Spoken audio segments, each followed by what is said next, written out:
एरंडोली जिल्हा परिषद गट असेल किंवा सलगर पंचायत समिती गण असेल, आपण बघू शकत असाल राष्ट्रवादीच्या उमेदवारांचा जोरदार प्रचार सुरू आहे।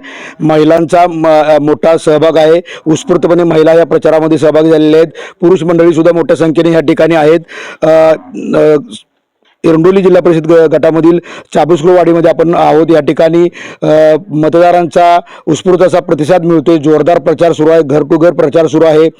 महिला असतील, पुरुष मंडळी असतील, यांना संवाद साधून आपली भूमिका उमेदवार हे मांडत आहेत, पॉम्पलेट देत आहेत, त्यांचा आशीर्वाद घेत आहेत। मतदार सुद्धा मोठ्या प्रमाणात इथे प्रतिसाद देत आहेत। आपल्यासोबत बोलण्यासाठी उमेदवार मोरित आहेत, आपण त्यांच्याकडून माहिती घेऊया कशा पद्धतीने प्रतिसाद सुरू आहे। महिलांचा सुद्धा मोठा सहभाग प्रचारात दिसतोय। नमस्कार, मी स्नेहल उमेश मोरे एरंडोली जिल्हा परिषदेतून ही निवडणूक लढवत आहे। आम्ही महाविकास आघाडीकडून घड्याळ या चिन्हावर निवडणूक लढवत आहोत आणि आज आम्ही चाबुकसरवाडीतील मळेभाग वस्तीमध्ये आम्ही आज प्रचार केला। येथील महिलांचा आम्हाला खूप प्रचंड प्रमाणात त्यांचा प्रतिसाद मिळाला।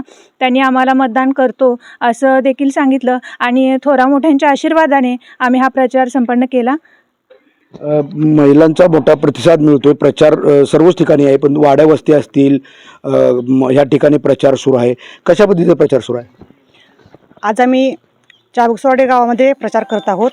तरी या गावामधील प्रत्येक नागरिकांचा, प्रत्येक मतदार बंधू भगिनींचा आम्हाला चांगला प्रतिसाद मिळतो आहे, उत्स्फूर्त प्रतिसाद मिळत आहे आणि हा प्रतिसाद जसा मिळत आहे तसा आमचा विजय हा नक्की आहे या ठिकाणी। यात काही वादच नाही, असं नक्कीच आमची खात्री आहे आमच्या विजयाची।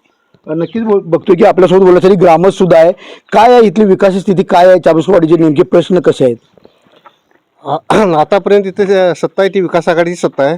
आता विकास आघाडीच्या मार्गदर्शनाखाली, घोरपडे सरकारच्या मार्गदर्शनाखाली इथं कामकाज चालू आहे आणि आता जी आपले राष्ट्रवादीचे उमेदवार आहेत ते सरकारांच्या पॅनलमधूनच उभारलेत, त्यामुळे गावातून त्यांना सगळ्यात जास्त मतदान व्हायची आता सध्याची स्थिती आहे। गावात आणि काय व्हायला पाहिजे? रस्त्याचा प्रश्न आहे किंवा पाण्याचा, आणि कोणते प्रश्न आहेत की जे सोडवणे गेले पाहिजेत?